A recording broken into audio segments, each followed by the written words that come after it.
দেখেছো বন্ধুরা, আমার এই জানলায় ডেইলি দুটো করে পায়রা আসে, বসে থাকে চুপ করে, ভালো লাগে দেখতে। দেখো তোমরা দেখতে পাচ্ছ? এই যে দাঁড়া, একটু সামনে থেকে নিয়ে যায়, আমার উড়ে না চলে যায়।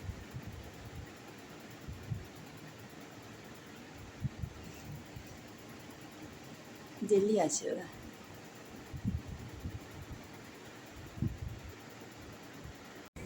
বন্ধুরা দেখো, এই মাত্র জামা প্যান্টগুলো সমস্ত নিয়ে এলাম ছাদ থেকে। দেখেছো কত জামা প্যান্ট? এগুলো সব দুদিন ধরে খুব ভিজেছিল, আজকে পুরো কেচেছি কাপড়, কেচে সমস্ত শুকিয়ে তারপরে নিয়ে এলাম, এক্ষুনি নিয়ে এলাম। এখন বাজে কটা? বাজে 2:15। এবারে ভাজ করবো, ঠিক আছে? বাই।